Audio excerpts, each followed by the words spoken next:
अस्सलाम वालेकुम वरहमतुल्लाह। मैं हूं बिलाल साजिद और हम बात करेंगे सेनेट इलेक्शन के हवाले से। हमारे यहाँ इलेक्शन कैसे होता है, वोटिंग कैसे होती है, काउंटिंग कैसी होती है, ये सारी चीज़ें हम आज के वीलॉग में डिस्कस करेंगे, आपके सामने एक्सप्लेन करने की कोशिश करेंगे। लेकिन इससे पहले मुझे एक बात याद आई कि बहुत अरसा पहले हम तबलीगी जमात की किसी कारगुजारी में बैठे थे और वहाँ पे कोई जमात थी जो सरोज़ा या चिल्ला लगा के वापस आई, तो वो अपनी कहानी बता रहे थे। तो हर शख्स वही रिवायती सी बातें कर रहा था जी कि बड़ा मज़ा आया।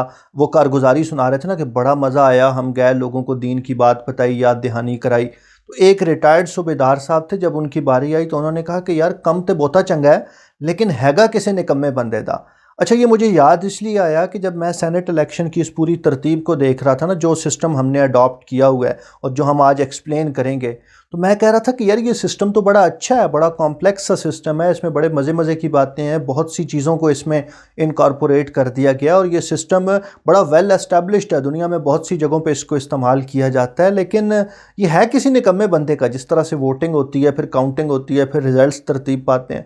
तो सीधी सी बात है, मुख्तलिफ सियासी जमातों की जिस जिस ऐवान में जितनी जितनी नुमाइंदगी है, उस प्रोविंस से उतने उतने सेनेटर उसको दे दो और जान छुड़ाओ। जिस तरह रिजर्व सीटों पे होता है ख़वातीन की या अक़लियतों की जो मखसूस नशिस्तें हैं, वहाँ पे यही फिनोमिना फॉलो किया जाता है कि जिस पार्टी की ऐवान में जितनी नशिस्तें हैं उस हिसाब से उसे सीट मिल जाती है। लेकिन हमने एक सिस्टम बनाया हुआ है और ये जो सिस्टम है जिसको हम सेनेट इलेक्शन के लिए इस्तेमाल करते हैं, इसको कहते हैं सिंगल ट्रांसफरेबल वोटिंग सिस्टम। यानी एक ही वोट होता है जो ट्रांसफ़र होता जाता है। और आज के इस वीलॉग में हम इसको अंडरस्टैंड करने की कोशिश करेंगे कि हमारे सेनेटर्स इलेक्ट कैसे होते हैं। अच्छा, इसको अंडरस्टैंड करना इसलिए भी बड़ा ज़रूरी है कि गुज़िश्ता रोज़ मैं एक बेतहाशा मुहिब्बे वतन वीलॉगर का क्लिप देख रहा था, जिसमें वो ये कह रहे थे कि अच्छा चलें, जो बिक गए वो तो बिक गए, लेकिन आप ये देखें कि ख़रीदे किसने हैं। और ये जो ख़रीदारों वाली फ़हरिस्त है, इसमें उसने दो सियासी जमातों का नाम लिया कि खैबर पख्तूनख्वा में 2018 के अंदर दो सियासी जमातें ऐसी थी जिनके वोट बहुत कम थे, 6 और 7 वोट थे। एक जमात इस्लामी, एक पीपल्स पार्टी। और पीपल्स पार्टी के 2 सेनेटर बन गए, जमात इस्लामी का 1 सेनेटर बन गया। अब खैबर पख्तूनख्वा से सेनेटर बनने के लिए 16 या 17 वोट चाहिए थे आपको, तो आपने 7 वोटों के साथ सेनेटर कैसे बना लिया? अब ये उनका बड़ा, उनके ख्याल में बड़ा वैलिड एतराज़ था और इम्प्लाई ये कर रहे थे कि जमात इस्लामी के लोगों ने वोट ख़रीदे हैं। साथ ही साथ एक दूसरी जगह डिबेट हो रही थी, तो वहाँ पे हमारे एक दोस्त ने कहा कि ऐसा कैसे हो सकता है कि जमात इस्लामी ने अपने 7 वोटों के साथ तहरीक इंसाफ जो मेजॉरिटी पार्टी थी उसको हेल्प किया हो। तो ये जो हमारे दूसरे दोस्त का तबसरा था, ये गलतफहमी की बुनियाद पे मबनी था और बुनियादी तौर पे इस सिस्टम को अंडरस्टैंड ना करने की वजह से था। और आज के इस गुफ्तगू में मैं ये कोशिश करूँगा कि इसको थोड़ा सा एक्सप्लेन किया जाए। सबसे पहले तो ये देखें, मैं नंबर्स थोड़े सिंप्लीफाई करूँगा ताकि मैथमेटिक्स को एक्सप्लेन करना भी ईजी हो और समझना भी ईजी हो। आप बलूचिस्तान असम्बली की मिसाल ले लें। बलूचिस्तान असम्बली में 65 सीट्स हैं टोटल, यानी वहाँ से पड़ने वाले वोटों की तादाद 65 है। अब हम मिसाल लेते हैं कि हमने बलूचिस्तान से 10 सेनेटर्स को इलेक्ट करना है इस साल और बलूचिस्तान में कुल 65 सीटें हैं। आप 65 को ज़रब दीजिए 100 के साथ, क्योंकि एक वोट का वज़न 100 के बराबर है। आप इसको तकसीम कीजिए 10 के साथ, क्योंकि आपने 9 सेनेटर्स इलेक्ट करने हैं और मैथ्स ये कहती है कि आपने इसमें एक ऐड करना है। आपने 10 के साथ तकसीम किया, जवाब आया 650 और 650 में आपने एक ऐड करना है, मैथ्स ये कहती है 651। और 651 के जो आखिरी 2 डिजिट्स हैं 5 और 1, उसको आपने ड्रॉप कर देना है। आपके पास जवाब आया 6। ये 6 का हिस्सा इंपॉर्टेंट है और बलूचिस्तान असम्बली से अगर आपने 9 सेनेटर्स इलेक्ट करने हो जनरल नशिस्तों पे, तो एक सेनेटर को 6 वोट चाहिए होंगे। यहाँ तक तो हमने ये डिटरमिन कर लिया कि एक सेनेटर को वोट कितने चाहिए होंगे। अब बलूचिस्तान असम्बली का मेंबर जब वोट देने जाएगा तो वो किसी एक कैंडिडेट को वोट नहीं करेगा, बल्कि वो बैलेट पेपर पे मौजूद तमाम कैंडिडेट्स के नामों के सामने एक डिजिट लिखता जाएगा, यानी उनको अपनी प्रेफरेंस के हिसाब से वोट करता जाएगा। मिसाल के तौर पे अगर इन 9 सीटों पे 15 या 20 उम्मीदवार हैं, तो वो 20 उम्मीदवारों के लिए 1 से लेके 20 तक तरतीब के साथ इनसे लिखेगा। एक उस बंदे के लिए जिसको वो प्रेफरेंस में सबसे ऊपर रखता है, फिर 2, 3, 4 और ये सिलसिला 20 तक जाएगा। यानी तहरीक इंसाफ का अगर कोई मेंबर है तो उसको भी मुस्लिम लीग नून के सेनेटर को वोट देना होगा, अगरचे वो वोट 20वें नंबर पे आएगा, लेकिन बहरहाल उसकी राय ये होगी कि इन 20 कैंडिडेट्स में से 20वीं प्रेफरेंस मेरी मुस्लिम लीग नून का सेनेटर है। तो ये एक प्रेफरेंस बेस्ड सिस्टम है जहां सूबाई असम्बली का हर मेंबर तमाम अवेलेबल कैंडिडेट्स के बारे में अपनी प्रेफरेंस बता देता है कि उसकी तरजीहात की फहरिस्त में कौन सा कैंडिडेट कहाँ लाए करता है। अब ये जो सिंगल ट्रांसफरेबल वोटिंग सिस्टम है, ये अगर अच्छा सिस्टम है, वैसे सबसे पहला सवाल तो ये जन्म लेता है कि इसका फ़ायदा क्या है। तो लोग ये कहते हैं कि इसका सबसे बड़ा फ़ायदा ये है कि इसमें कोई वोट रिजेक्ट नहीं होता। यानी आम तौर पे अगर एक सूबाई असम्बली या कौमी असम्बली का इलेक्शन हो रहा है, जनरल इलेक्शन की मैं बात कर रहा हूँ, अगर वहाँ पे इलेक्शन हो रहा है और जीतने वाला उम्मीदवार 10,000 वोट ले रहा है और उसके बाद जो दूसरे और तीसरे नंबर वाले उम्मीदवार हैं उन्होंने बेतरतीब 9,000 और 8,000 वोट लिए हैं, तो हारने वालों का जो वोट है वो जीतने वाले से ज़्यादा है। तो उस सूबाई असम्बली की कॉन्स्टिट्यूएंसी में वहाँ पे जीतने वाले उम्मीदवार से ज़्यादा उसके मुखालिफिन मौजूद हैं, लेकिन चूँकि वो सबसे ज़्यादा वोट ले गया इसलिए वो जीत गया। तो ये जो सिंगल ट्रांसफरेबल वोटिंग सिस्टम है, इसको आप हमारे एग्ज़ाम्स में जिस तरह रिलेटिव ग्रेडिंग होती है ना, इसको आप उसके साथ कंपेयर कर सकते हैं। तो यहाँ पे वोट ज़ाया नहीं होते, यहाँ पे ज़्यादा अच्छी नुमाइंदगी आती है ऐवान की या किसी भी कॉन्स्टिट्यूएंसी में जहाँ ये इलेक्शन हो रहा हो। इस निज़ाम के तहत वहाँ पे ये तवक्को की जाती है कि लोगों की आवाज़ ज़्यादा सुनी जाएगी। अच्छा, फिर अगर आप इसको बल्दियाती सतह पे या जनरल इलेक्शन में इंट्रोड्यूस कराते हैं तो वहाँ पे ये होगा कि बड़ी अच्छी नुमाइंदगी आएगी समाज की, लोगों की राय की, और जो लोग इलेक्ट हो के ऊपर आएंगे वो सोसाइटी को ज़्यादा अच्छे अंदाज में रिप्रेजेंट करते होंगे। लेकिन हमारे यहाँ चूँकि ये बड़ा मुश्किल है इसको इम्प्लीमेंट करना। मिसाल के तौर पे इस सिस्टम का सबसे बड़ा नुकसान ये है, जिसको कहते हैं कि डंकी वोटिंग लोग करते हैं, कि जिस प्रेफरेंस में या जिस तरतीब से नाम लिखे होते हैं आम लोग उसी तरतीब को फॉलो कर लेते हैं और उसी तरतीब से लोगों को वोट देना शुरू कर देते हैं। तो इस वजह से इस निज़ाम में कुछ ना कुछ खामियां भी मौजूद हैं। इसके रिज़ल्ट्स बहुत देर से आते हैं, कैलकुलेशंस बड़ी औखी होती हैं। जिस तरह के मैंने आपको बताया ना कि वो सूबेदार साहब ने कहा कि काम अच्छा हैगा किसे निकम्मे बंदे दा। तो ये एक कॉम्प्लेक्स सिस्टम है, इसके फ़वाइद भी हैं, नुकसानात भी हैं। हमने अपने जनरल इलेक्शन के लिए या रिज़र्व सीट्स के लिए या दूसरे इलेक्शंस के लिए इसको अडॉप्ट नहीं किया, लेकिन ऐवान बाला के इलेक्शन के लिए हमने इस सिस्टम को अडॉप्ट किया। अच्छा, अब हम थोड़ा सा वापस जाते हैं मैथमेटिक्स पे। हमने ये तय कर लिया कि बलूचिस्तान से सेनेटर इलेक्ट होने के लिए आपको 6 वोटों की ज़रूरत है। अब टोटल 65 मेंबरान हैं उस ऐवान में।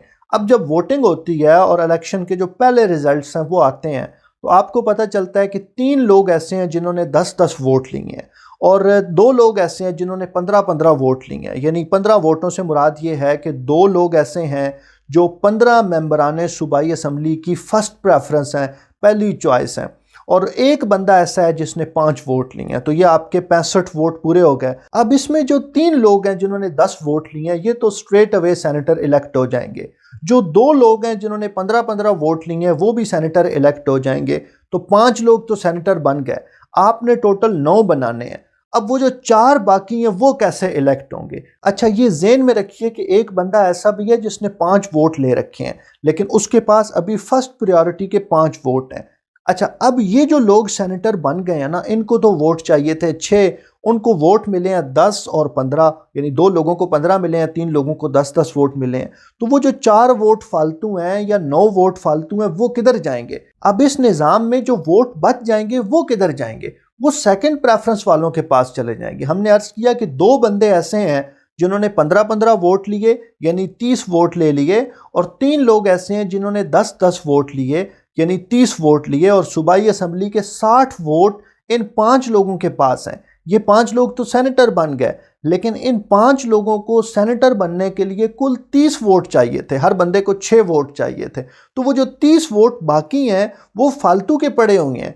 अब वो वोट जाएंगे सेकंड प्रेफरेंस वालों के पास। तो ये 30 वोट जब सेकंड प्रेफरेंस देखी जाएगी तो वहाँ पे आपके 3 लोग और ऐसे हैं जो क्वालिफाई कर जाते हैं, तो आपके 3 सेनेटर्स और आ जाएंगे। अब आपको एक सेनेटर चाहिए। ये जो 3 लोग हैं इनसे जब वोट बच जाएंगे वो भी रिलेटिव प्रोपोर्शन के हिसाब से नीचे वालों में तकसीम होंगे और ऐसा मुमकिन है कि चौथी या पांचवी प्रेफरेंस पे कोई बंदा बैठा हो, उसके पॉइंट्स पूरे हों और वो सेनेटर इलेक्ट हो जाए।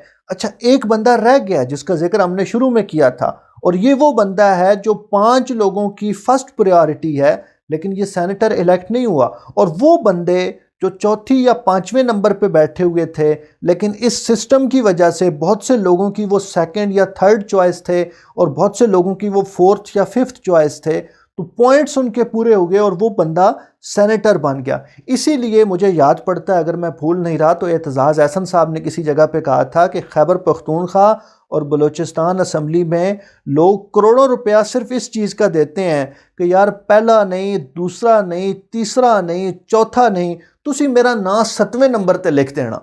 तो इस बात के, यानी 7वें नंबर पे अगर आप मेरा नाम लिखें, इस बात के वो करोड़ों रुपए देते हैं। और ऐसा कई दफ़ा हुआ है, अगर पुराने आप इलेक्शन के रिजल्ट्स उठा के देखें तो जिस शख्स का नाम 7वें नंबर पे लिखा होता है उसके पॉइंट्स पूरे हो जाते हैं, वो सेनेट में चला जाता है, और वो जिसके 5 वोट हैं फर्स्ट प्रायोरिटी के साथ, वो सेनेटर इलेक्ट नहीं होता।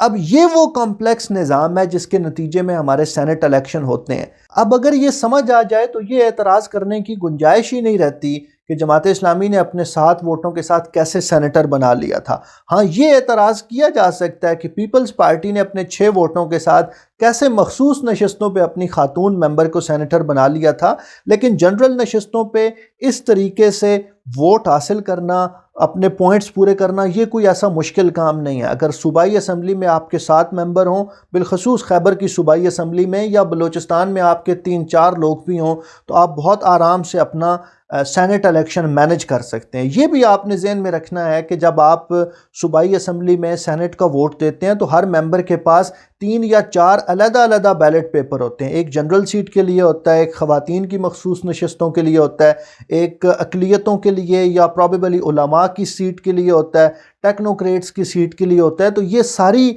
चीज़ें अवेलेबल होती हैं और वहाँ पे आपने अपनी स्पेस क्रिएट करनी होती है। मैं उसकी एक मिसाल दे सकता, मिसाल के तौर पे 2018 के इलेक्शन में बड़ी वर्केबल सिचुएशन बन सकती थी, और मेरे ख्याल में इसी तरह किया गया होगा, मुझे श्योर नहीं है, लेकिन इसी तरह किया गया होगा कि जमात इस्लामी ने जनरल नशस्तों पे मुश्ताक अहमद ख़ान को इलेक्शन लड़वाया होगा, और जो मखसूस नशस्तें होंगी ख़वातीन की या उलमा की या दूसरी नशस्तें, वहाँ पे तहरीक इंसाफ को फर्स्ट प्रायोरिटी वाला वोट दिया होगा और उसका तहरीक इंसाफ को फ़ायदा हुआ होगा। तो ये होता है इलेक्शन में नंबर्स को ऊपर नीचे करना, इस कॉम्प्लेक्स सिस्टम में अपने लिए जगह बनाना। अब अगर इस कॉम्प्लेक्स सिस्टम की समझ हो, बंदे ने कुछ पढ़ा हो, सूझबूझ रखता हो, तो वो कभी ये एतराज़ नहीं करेगा कि मुश्ताक अहमद ख़ान क्यों सेनेटर बन गया। लेकिन अगर आप प्रोपेगेंडा मशीनरी के माउथ पीस हो और आपको फीड किया जाता हो, फिर ज़ाहिर है आप ये बात करेंगे और बाद में शर्मिंदगी की वजह से आपको वीडियोस तो डिलीट करनी पड़ेंगी।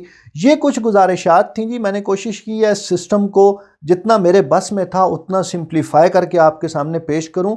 आप लोग इस हवाले से क्या सोचते हैं? अगर इस हवाले से आपके ज़हन में कोई सवाल है, कोई राय है, या कोई ऐसी चीज़ जो हमने गलत बयान की हो, आप उस हवाले से हमें ज़रूर बताइए। अल्लाह रब्बुल इज़्ज़त आपको आसानियाँ अता फ़रमाए और खल्क़े खुदा में आसानियाँ बांटने की तौफ़ीक़ अता फ़रमाए। बहुत शुक्रिया।